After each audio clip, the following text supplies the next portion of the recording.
Hello, everyone, and welcome to another GateDrop.com podcast. I'm with Andy McKinstry, and our special guest today is Rene Hofer. Now, I'm not sure if I've said that right. Rene, I hope my pronunciation was okay, but welcome to the podcast. Thanks for doing this. Yeah. All right. Hey guys. It was quite okay, I have to say, for an English guy. So no, it's all good. That's good. That's good. You're always a pretty smiley guy around the paddock, and you seem quite relaxed, even though you're in a factory team, obviously with a lot of pressure. Is that just your nature to be able to take everything in your stride?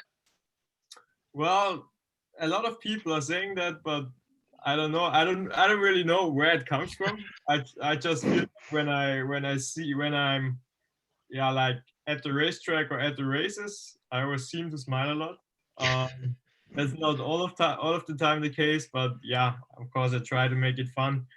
And I think that's also important to not lose the fun. Otherwise the job can get really hard.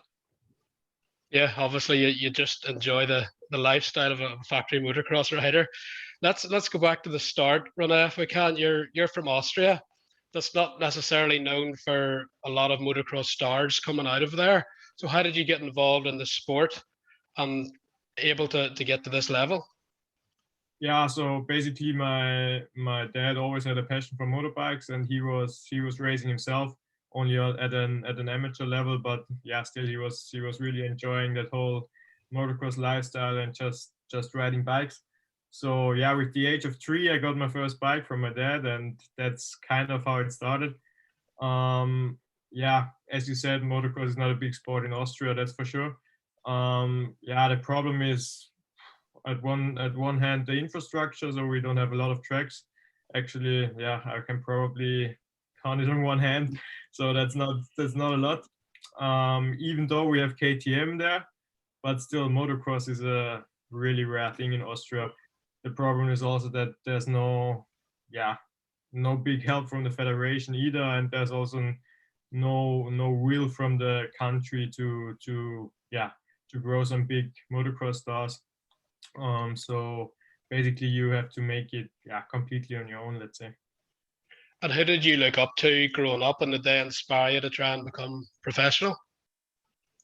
Uh, yeah, obviously with my dad, I was always watching the races, everything, MXGP, US motocross.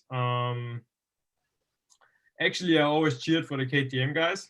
I don't know why, but it was right from the beginning because it was clear I'm always gonna ride a KTM. Yeah. So I always cheered for the KTM guys. And actually, Pascal Rauchenecker, he was riding the MX2 World Championship at the time when I was really small growing up. So it was nice to see at least one Austrian rider to be at home and watch him on the TV. So that was also quite nice. And going back to 2016, you obviously had an amazing year on the 85 that year. You won the Junior World Championship in Russia at Orlenok. That's actually a GP track now as well. Just what do you remember about that day, and how did it feel to win that World Championship? Yeah, so actually, yeah, that day it was incredible. It was kind of the first moment, then you can make it. When you get Junior World Champion. I have to say until that day, we basically made it on our own, my dad and me. When I grew up, we were basically the only Austrian guys who tried to ride international races. So when I was younger, I went a lot to Czech Republic because it was just better tracks and also better riders growing up with. For example, I was riding with Peter Pollock all the time, who's also an MX2 rider now. So I think that helped a lot going more international to also have like bigger tracks, and yeah, just I think it made me a better rider. So yeah, going there, growing up, coming to the AMX 65 classes, and always riding international, it was a big,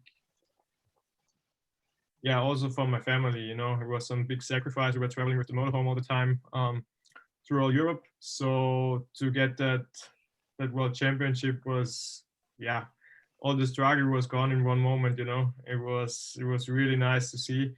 And yeah, after that year, everything got a little bit easier because we basically got the help from KTM Motorsport then. Yeah, and also that year, not only did you win the Junior World Championship, but you won the AMX 85 title. So to do the double, and at Lockheed, you went 1-1 in the MX 85 Championship that day. You pretty much dominated. How did it feel to actually do the double? Because you were clearly the man that year.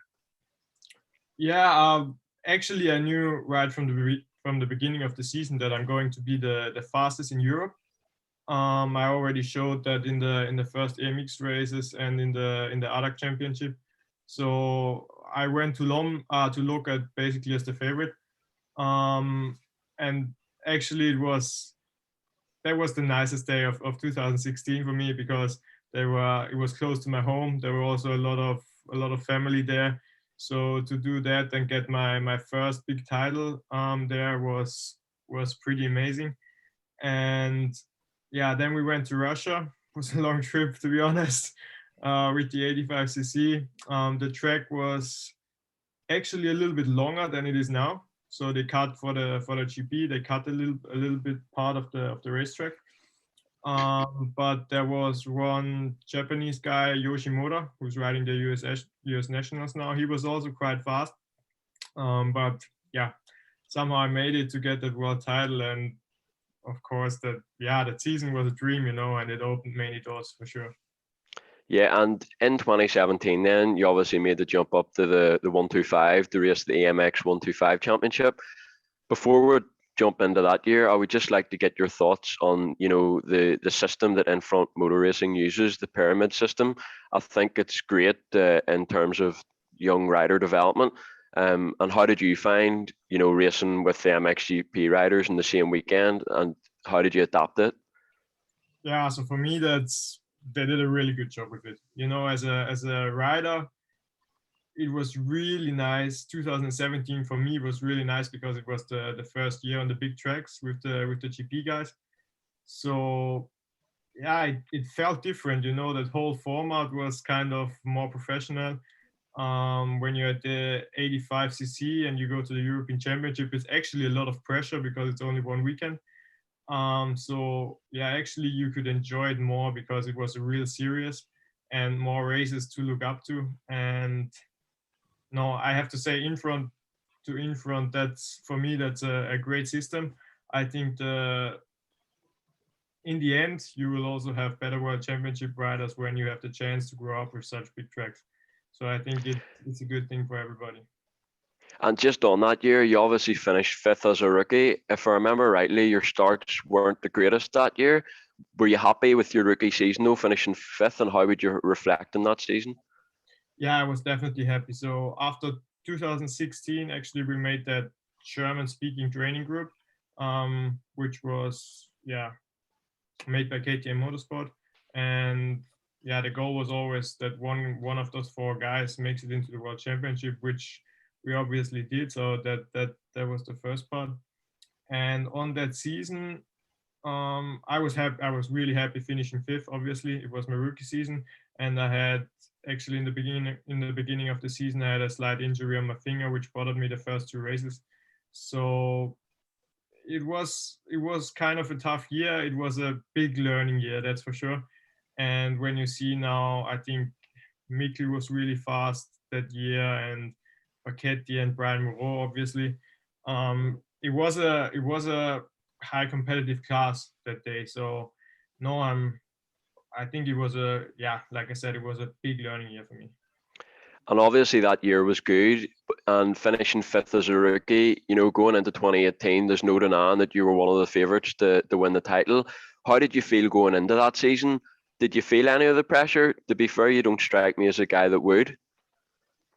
I felt the pressure at the first race because I had a great winter, probably the best one I ever had, progression-wise. So I knew, I don't know why, but coming into the season, I knew that I would be the fastest. Somehow the starts didn't really work out, but I always made it to the top. I guess I had a pretty much stock engine, and I know that the other guys did a lot of tuning, which sometimes ended in a DNF for the other guys also, because on the 125 you can do a lot on the engines. But anyway, I knew I was the fastest, and yeah, I always made my way up. The most important thing for me that I'm in the top 10 in the start, and then it was okay for me, you know. And yeah, until the crash, it went pretty good, but the rest is history. Yeah. And I was actually at Valkenswaard that year, and I mean, you pretty much smoked everybody. I remember saying the after, actually, it was near too easy for you. But how did it feel after such a hard winter to dominate that day and go 1-1? It must have felt like a relief, nearly. Oh yeah, after Valkenswaard, it was great, you know, especially to win in the sand. I mean, I'm Austrian, and when I came into the sand for the first time on the 85, going to Lommel, and I really struggled my ass off, you know, doing 2 laps and having to stop again because I was completely exhausted. And that were long winters on the 85, I can remember. And yeah, it felt really great to win in the sand, you know, against all those Dutch and Belgian guys. So that was, like you said, it was a big relief for sure. And everything was obviously going amazing that year for you. I think your worst motor result was actually just a fourth, and you had the red plate, but then it all went wrong in France. What can you remember from that day? And you obviously must be devastated. You work hard to get yourself in this position, and then an injury ends your season. But unfortunately, that's just the sport. Yeah, so I think I was already 50 points in the lead before France. Then the first motor was quite okay. I was second behind Benistant, and yeah, in the second motor it was muddy in the morning, and I crashed. I remember it was quite a big crash, but I was fine. But there was dirt in my exhaust, so I couldn't restart the bike, and that race was over for me. But I think I still had a 30-point lead going into the last 3 races. But I was already on the 250 also that year, riding the ADAC Championship, the Youngster Cup, and I was also leading that series. So actually, that was more surprising to lead that series on the 250 than leading the MX125. And then unfortunately, Intense fell at the ADAC. I had a big crash in the second motor while leading, and yeah, I got it wrong. I hit a stone at the takeoff and got it completely wrong and had to jump off the bike. And yeah, that ended in a pelvis fracture, which was quite a big thing. I got flown back to Austria, and the diagnosis was really, how you say it was. I was completely down, you know. I was 16 years old, and everything went so great, and then everything was gone. And then as a 16-year-old, you know, coming home in a wheelchair for 2 weeks, it was not easy, you know. And yeah, but you need to take it how it comes, you know. For sure at the time it was, I was really down also mentally. But yeah, I'm really lucky that I had a lot of people on my side those days. I spent some months with my family and really got the motivation back. And then I went to the Red Bull facilities to do, I think, 3 months of rehab. And then after 4 months, I think I was back on the bike. And obviously, you'd won EMX 85 titles and winning the Junior World Championship. Just how frustrating was it to miss out on the MX 125 title that year? Obviously, you'd worked so hard, and to miss out, you must be gutted. Yeah, at the time I was completely gutted, you know. But now looking back, if you have a 125 title more or less, a junior title more or less, now it doesn't really bother me. But back in the days, it was quite a big thing. So for me, so it was, like I said, it was a big disappointment for sure. Thibaut Beniston won that championship from Guadagnini, and you were there obviously in the contention for that title as well, as you just mentioned. Fast forward to now, and all three of you are elite contenders in the MX2 World Championship. It shows just how competitive that class was that year. Did you think all three of you would be so competitive in MX2 so quickly, looking back at that season? Actually, looking back, it's nice to see that we three are basically we're top 10 riders in the MX2 World Championship on a regular basis. So that's quite nice to see, and it's also nice to see that when I was riding the 125s, that it was a year which was very competitive. So yeah, that's actually nice to see. And like Benistan, I remember that year he improved very much in the sand, because he always had problems in the sand back in the 125 days. And for example, in Saint-Jean, he was really fast. There I had no chance, but in general, that year I was faster. But yeah, he improved a lot. I improved a lot. Of course, Mattia improved a lot also. But actually, looking back now, yeah, I got a 85 championship. He got a 125 championship. We're both happy, I think. And but the most important thing is that we are now all in the MX2 World Championship, and yeah, basically living our dream. So we can all be happy, I think.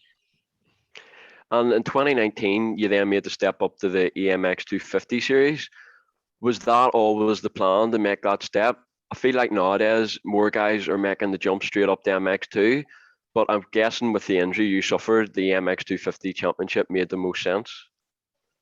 Yeah, so actually it was never in discussion that I go straight up to MX2. For me, it was always clear to do at least 1 year in EMX 250. Obviously, after that injury, I struggled in the beginning, I have to say. It was a long time off the bike, and I really, yeah, the muscle in my legs were basically gone. So I really had to train all the winter to get my muscles back and to get back in shape. And yeah, the season actually started pretty okay for that. And for my rookie year, it was, I have to say, it was an okay season. I was building race by race, and I got better. I also won the ADAC championship in that year and finished fourth in the EMX.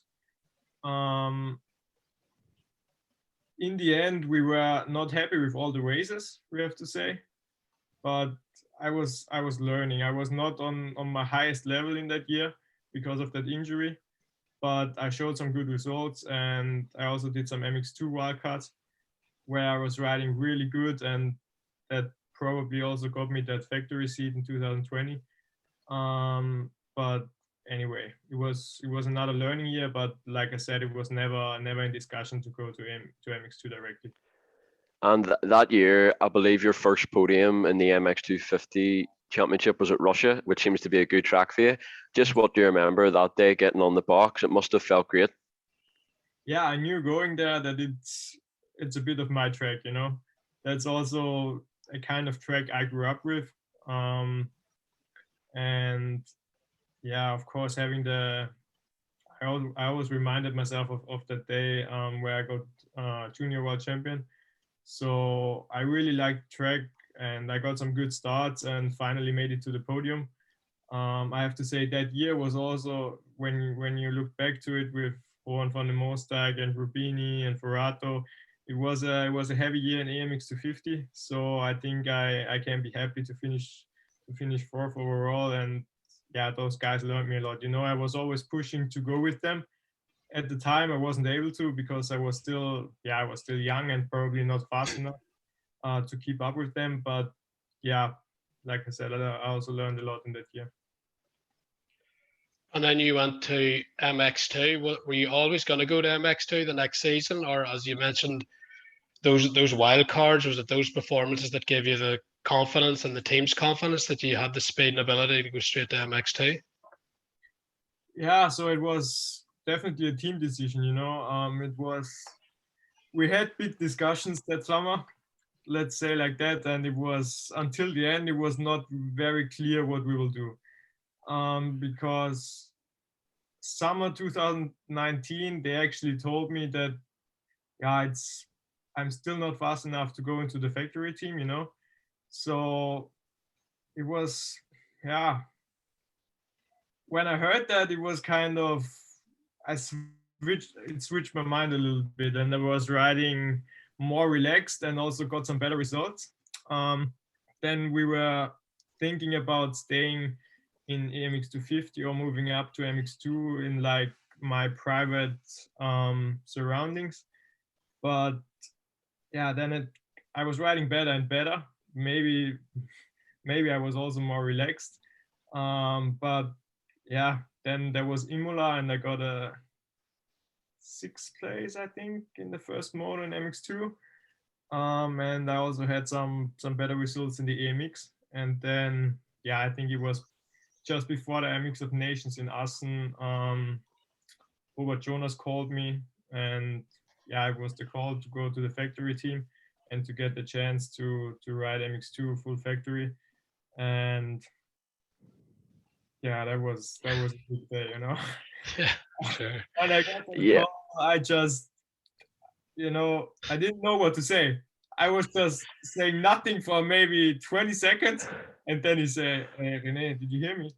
And I said, yes. And I was like screaming all over the place, So it was a big relief. And, it was so nice because that was always the dream and always the plan.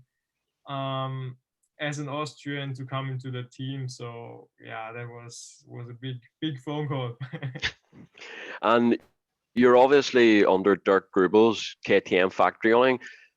With KTM in the past, maybe 10 years or something ago, I heard stuff, about families and stuff not being allowed into, the Red Bull owning. But it seems like Dirk's done a pretty good job, and there's now a really good atmosphere under that team owning. Yeah, no, since I'm there, I don't even know about those stories. That family aren't allowed in the team tent. No, it's pretty familiar in there. I never had any problems. I also have a great relationship with my teammate, with Tom. We are training together basically every day. So no, the team spirit is really good at the moment. Yeah, it's all fine. Just on the first GP of that year, we were both at Matterley Basin, and wow, that second moto, you were so good. I think you led for 10 laps. I thought you were maybe going to get the job done, but in the end, Tom was just that wee bit stronger than you. But how did it feel to lead at that level and for so many laps as well? Because that was your first time doing it, really. Yeah, I was pretty nervous in the first moto. And I was third, and I was behind Rene, and yeah, I got arm pump a little bit and fell back to 8th, I think. But that was the first kind of pressure was off. I don't know why, but in the second moto I was way relaxeder. Then I got a good start and actually passed Gertz on the first lap, and then it all went on its own. It was just like a training moto for me. I was just riding, and Tom wasn't coming closer, so I just continued and continued and continued. And I was halfway, and I thought, hey, I'm still leading. So it was pretty strange. And then it started raining really heavily, and I thought like, man, what's going on now? But no, somehow I kept calm, and obviously Tom was coming from the back, and the last 3 laps he just had more reserves than I did. But anyway, I was super happy with the second place, and nothing more to say. It was a great day, and obviously I like Metally so much, so I really enjoyed it, I have to say.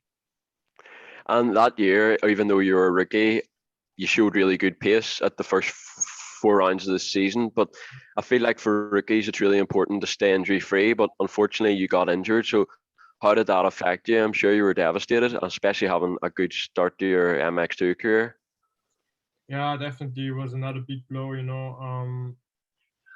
I think I was even 5th in the championship before I crashed out. So actually, it started way better than we expected. But then in Kegums at the second race there, in the second moto, I crashed out, and basically I looped out and broke my shoulder, I broke my arm right under the shoulder.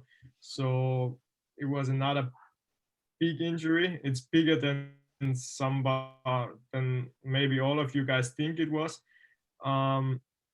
At first they thought the shoulder was popped out, so they tried to put it in again, but in the end it was a fracture, so that didn't help at all. And then I was in the Latvian hospital for 24 hours, I think, and I can tell you, don't ever crash in Latvia because it's not so nice. I got flown back to Austria. So and then I was all fine again, and yeah, but it's like the injury itself is not too bad, but it's like on a part of your body which is really important for motocross. And to come back from an injury like this was not easy at all. I had again a lot of months of rehabilitation in the Red Bull training center, and also started riding only in January this year. So there wasn't so much time to prep, but anyway, I told you already, you have to take it how it comes. It's motocross, you know. It's not darts or something like that, so you can get injured very heavily. But yeah, anyway, you just the main thing is to keep yourself positive and to still have fun in what you do. You mentioned your injury there and all the rehab you had to do, and you were relatively late back on the bike. Sometimes I feel even in the media, we kind of take what you go through for granted a wee bit in terms of obviously you have the injury, but the pain from that point and then also the rehab, and that can take a long time. And then you have to get back on the bike and rediscover your speed. Do you feel sometimes people need to take that into context? Especially, I think you've came back pretty quick this year, but obviously you're still building your level up. And media and fans and stuff, we maybe need to take a step back and understand that riders just can't come back 6 weeks after an injury and perform at their best level. Yeah, it always depends on the injury. You know, I think when you can come back after 6 weeks, it's it's a problem, but it's not a big problem. You know, but when you're not riding like for 3 months or 4 months, then it's a whole different thing. And also when you have an injury where you cannot do the other training as well, like cycling or running or some strength training, then you really use all your muscles, and you first have to get back into shape before you can go on the bike, because otherwise it really makes no sense and you maybe get injured again, who knows. So it's really important to get that strength back, and then you start riding and you really start from the beginning. You know, you get arm pump, your muscles are so sore after one day of riding, you cannot even imagine. So you really need a few months to get your body used to it again, because yeah, it's just a heavy sport, let's say it like that. And obviously last year you missed a lot of racing, but this year you're already a consistent top 10 MX2 World Championship rider. Being an athlete that you are, I'm sure you want more, but reflecting on the season so far, how would you describe it? Yeah, the season so far was solid, I would say. It's not really good, not really bad. I just need to be a bit more consistent in my starts and also in my riding. I always had like one good moto, one bad moto. It was pretty up and down this year. But actually after Kegums, I did one more training week, and then I took a week off at home. And now I feel really fresh again. So I was really the last few weeks with Lommel and also Kegums. Everything was pretty much. I was long away from home, and all those sand riding, a few weeks of sand riding in the row, it really makes you tired, not only physically but also in the mind. So it was really nice to go home one week, and I did also an Austrian Championship there, which was really fun. Racing with all my old friends again. So it was a really nice day, and now I came back to Belgium, and I feel like I have the power again, and also the focus to train hard. And I'm really looking forward to the second half of the season now, and also some hard back now. Yeah, you still haven't got an overall MX2 podium just yet, but I do feel it is coming, and especially on a hard pack track. I guess between now and the end of the year, that's your main goal, to get on the podium. Yeah, it would be nice. It would be nice for sure. Obviously the other guys want the same, but no, for sure it's a goal I have to be in the podium once. or not only once, but a few times. I feel like I got it into me for sure. And if I get my starts, and if I have, yeah, if I have a day where I feel good, then I can for sure do it. I know that I have the speed for it. I know that I have the physical skills for it. I know that, yeah, that I can beat them. So it's just about having one day, and a lot is about the mindset, you know. I feel like Mikkel said also in the last podcast, like Renault is doing now. Um, you know, he's just winning and winning and winning and always getting those results. So he has a lot of confidence, and that you really need to work to get this confidence, and you only get it with results in the end and with good riding. So I keep building, and I think when I can be on the podium once, who knows, maybe I can do it a few times in a row. So yeah, we'll see. But like I said, it's a lot about confidence and to really keep building. Obviously, in the sport, anything can happen, so you probably don't want to look down the road too far ahead. But have you set yourself any long-term goals that you'd like to achieve? Yeah, obviously, being in the KTM factory team, I yeah, everyone expecting you to be world champion one day, so that's for sure the goal. Um, Now, obviously, I was the second rider behind Tom, but we're working our asses off, you know, to get to the same level. And I think together with Joel, Tom, and me, we have a good training system. And yeah, we really want to achieve those goals to be really on top again and challenge also the Yamahas this year again. So yeah, but like you said, obviously it's the goal of every rider to become world champion. But I think, yeah, I'm still young and I still have a few years to go, so I can say it's realistic, and yeah, we're working for it every day. How would you compare the depth of MX2 from last year to this year? This year it seems even deeper looking in from the outside. But how's that for you as a rider? And also with Tom getting injured, did that put any more pressure on you whenever he was out of a couple of Grand Prix to kind of step up for the team? Yeah, when Tom got injured, it was strange because he was obviously the winning rider. But then luckily also Mattia was suddenly always on the podium, so that took already a bit the pressure away from me. But you know, I don't have any pressure from KTM this year. They know. That's a good thing about the KTM group, because actually all our bosses were also world championship riders, so Yeah. they know how it feels to be injured and to come back from an injury. Um, so basically, they see it again as my rookie year and as my learning year, and they give me this year to really get used to the MX2 intensity, to get used to all the traveling, to get used to, yeah, to everything, you know. And I think the MX2 field, the other brands really stepped it up this year, especially Yamaha and also Honda. They got a lot better, you know. I have to say, when I had that second place in Metally last year, I thought almost too easy, you know.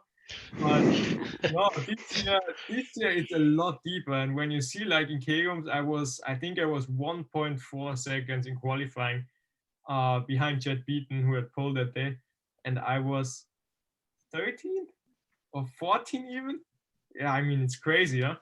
So yeah, I don't know what it is or why it is like that, but it feels like it's so much deeper than last year, the field. And you've been working with Diddy Lacher. I've probably made a mess of pronunciation there, but a former GP rider from Austria. What's it like working with him, and in what way is he able to help you? So first of all, he's German. Oh, is he German? Sorry. German. Sorry. Oh man. Not That's, not my era, so that's my excuse for that one. that's a big difference, you know. He will not be happy. No, obviously, I've been training with him since 5 years already. So he was the trainer of the German-speaking training group, which KTM made in 2017. So, and I've been working for him all the time since then. So he really helped me a lot. You know, we did a lot of technique. I started with him with the real sand training and the real sand riding. I also spend a lot of time with him in the camper, and he really got me into that motocross lifestyle and how you really live as a professional motocross athlete. So it was really nice times. For this year, we made slight changes. Joel is working more with me. He's doing the physical training with me and Tom, and he's also kind of planning the riding. So Didi is more in the background now. He's still a trainer, but he's more like a guy I'm more confident with when he's there, So no, he really helped me a lot, and a lot. Um, yeah, he's the reason. He's not the reason, but he's a part of the reason I'm here now. So I'm really grateful for that.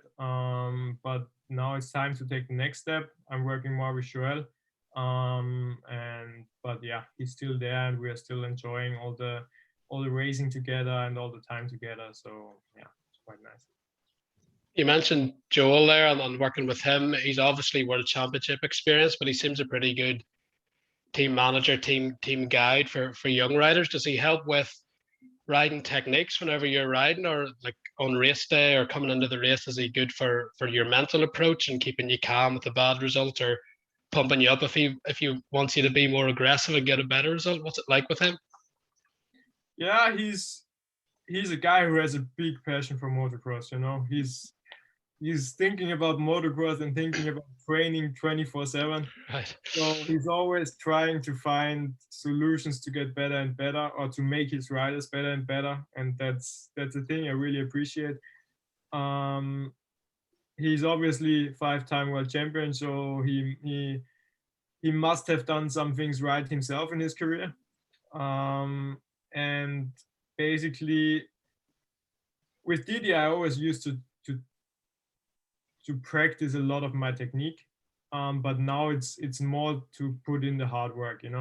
Training got a lot more intense than in the last years, and especially this year, since I'm fully with him in the physical program. It's really hard work, and he really, at the end of the week, you can be really exhausted with his program. But yeah, it seems like that's the only way you can be at the top one day. So, but he also makes it kind of fun, and to have like a group together with him and Tom makes it a lot easier for sure than doing everything by yourself. And just as I touched on earlier, obviously your hard pack speed's good, and I think once you start getting better starts in hard pack, a podium probably is just around the corner. But looking at your sand riding, that's probably the one area you can improve a little bit if you get your sand riding to the same level as your hard pack riding. But I'm sure you've been putting plenty of sand laps in. Is that what you're trying to do, improving sand? And what are those days at Lama like, and especially in winter? Doesn't look too fun. Sometimes it's fun, sometimes it's not. Depends on the day.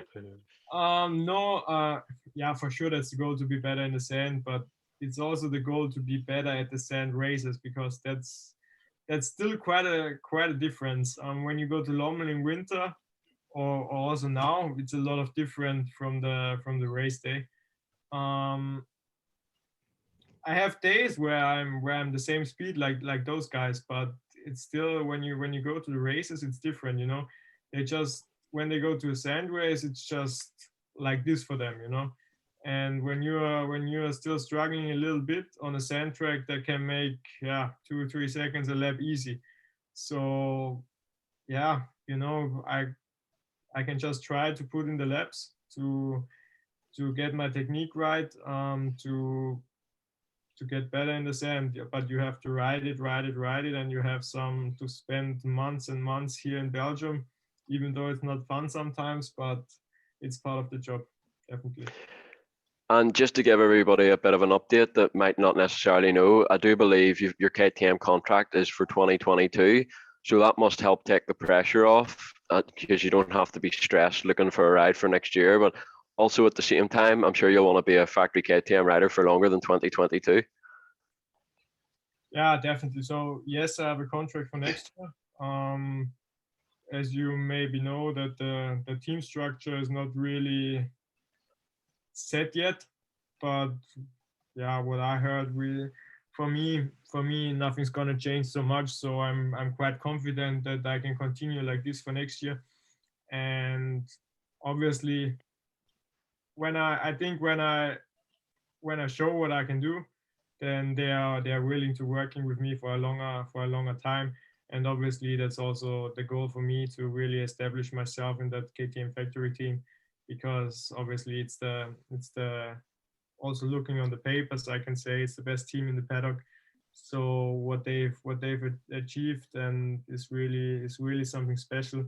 And also when it's really fun to work with them. It's a great group of people, and I really enjoy working with them, and hopefully working with them for a longer time than only next year.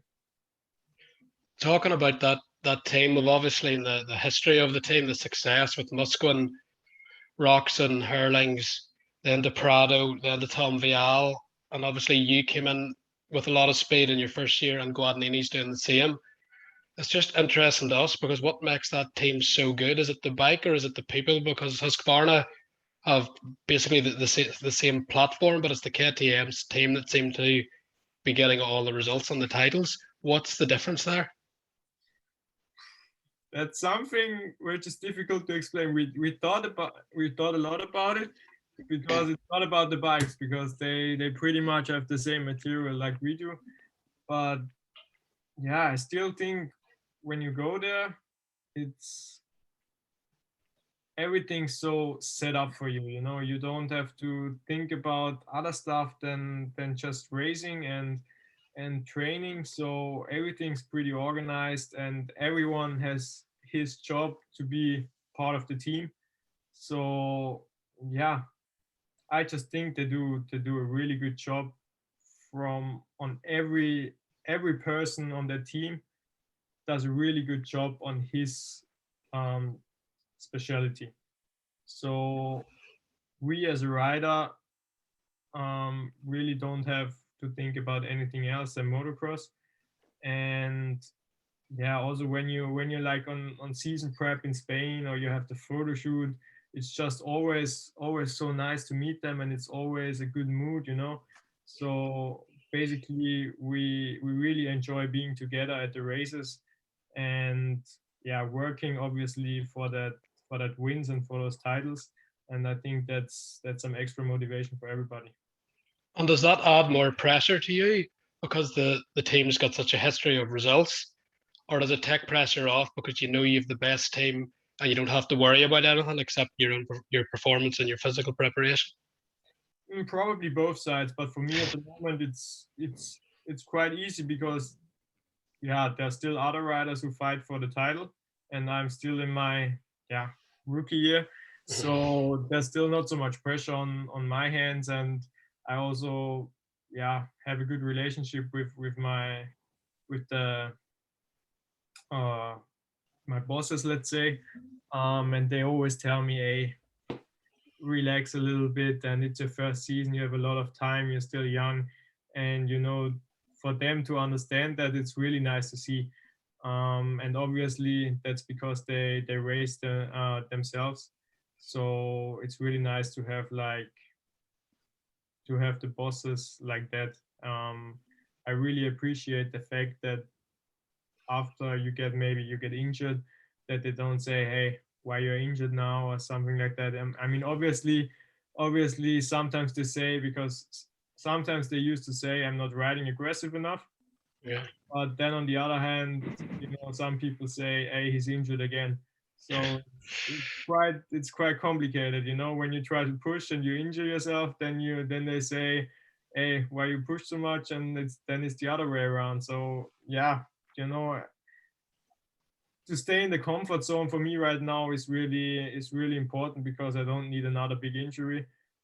But anyway, I'm just building and trying to get more confident to really push to the limits every weekend and every race.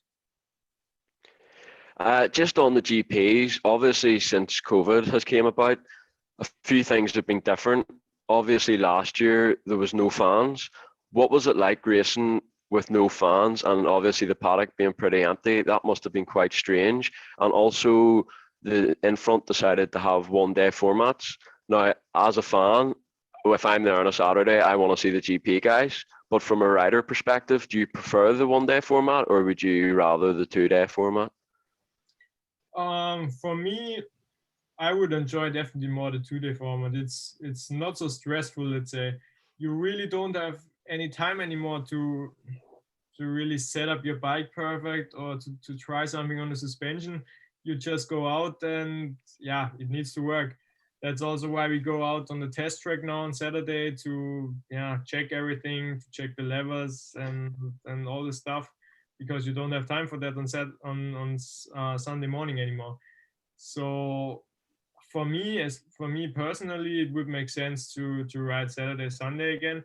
I don't necessarily need that qualifying race. I know it's nice for the public to have a race also on Saturday, but for us riders, that's not wasted time, but it sucks a little bit, let's say. For us, it would be perfect to have one free practice, one time practice, and then on Sunday the 3 times of riding. But actually now it feels like you go there and then you're already gone again. So it's strange, but you don't really feel like you've been there. It would be nice to have really one more day of riding for sure.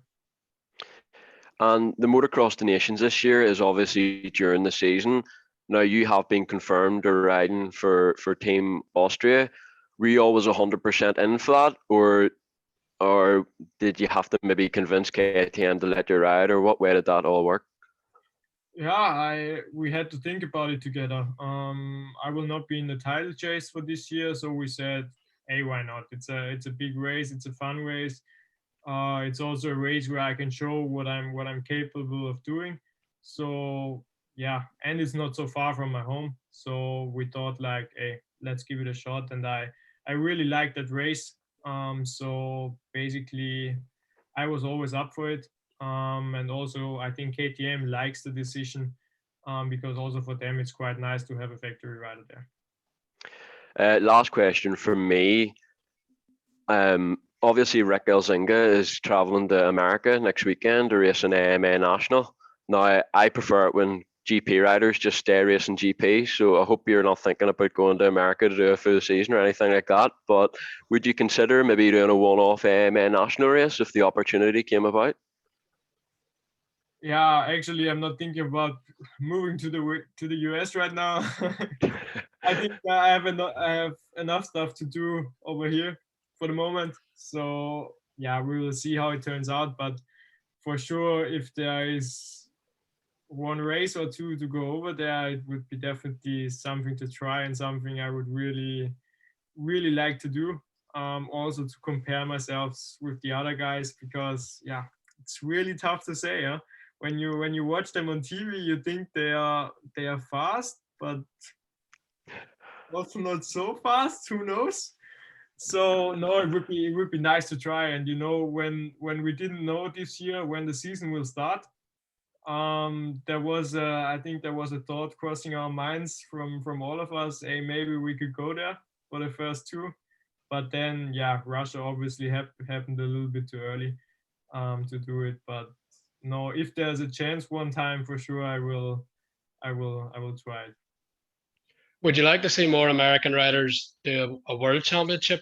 Obviously, they might not do the full series, but even do a one-off round in the world championship, because it always seems to be a European guy or a GP guy going to America in their country on their track, and they don't very often go to a random country in Europe or wherever the GP is to take you guys on a more neutral setting. For me, that would be pretty interesting to see. So a guy like Justin Cooper to come over and race a GP, even say the Turkish GP or whatever, whenever or once their nationals are over, to do something, just to see something a wee bit different. Yeah, but I think it would be difficult for them. So I don't know if they really would like to try that. Because I mean, obviously they have their focus on Supercross, and I think they also don't spend as much time testing and preparing for motocross as we do. So obviously it would be interesting, but I don't think that an American guy wants to try it, to be honest. Whenever you race the designations, obviously Austria aren't going to be a team to win necessarily. So were you looking for like an individual to say try and beat Tom in MX2, or if whoever the American guy is, or if Jet Lawrence had been coming over this year to try and set them as a kind of goal to see where your speed is against them? Do you set individual targets then for that race? Yeah, obviously, I will set individual targets. I'm just gonna try to be as good as possible in the MX2 class and to get my best possible result as an MX2 rider. And for the other guys, it will be the same. You know, we have a pretty young team this year, and yeah, in the end, it will not be so much about the result, because if we finish 10 or if we finish 15, it doesn't matter so much. But it's more about having the experience, and also having the best individual effort we all can get out of it, to be happy and proud and at the end of the day. I want to ask about your teammates. Obviously, Tom Vial is world champion. Jeffrey Herlings is four-time world champion and arguably the fastest rider that's ever ridden motocross. And as well, you've Caroli and Prado and the Carly team. What are you able to learn from them in terms of on the bike and even off the bike, how they treat everything? Yeah, everybody's working a little bit different. You know, Jeffrey has its own program, and we don't see him so often. But yeah, like I said, with Tom, I train basically every day. So I'm basically doing the same physical program he does. I'm doing the same riding. So yeah, it's not about that. You know, we're working pretty much the same. So yeah, in the end, it should work for both of us. And Joel is really trying to fix that program, that not for one guy, but really for both of them. And sometimes, if we are too exhausted, we need to change the program, and then the other guy has to do individual thing. But nowadays, everything got so professional, you know, that it's difficult to train together, but we try to, because we know it makes us better to train with other guys. Now also we train a lot with Isaac and Simon on the gas. They normally join us when we're riding, so it's really that group effort which makes you push a little bit harder. It's tough to explain, but when you're riding on your own, you just don't know that there's one second in more track. So yeah, it's always it's more tough, I have to say, also mentally, because you need to be there every day 100% to really have the same speed like they do. But I think it really pushes us to whole other levels.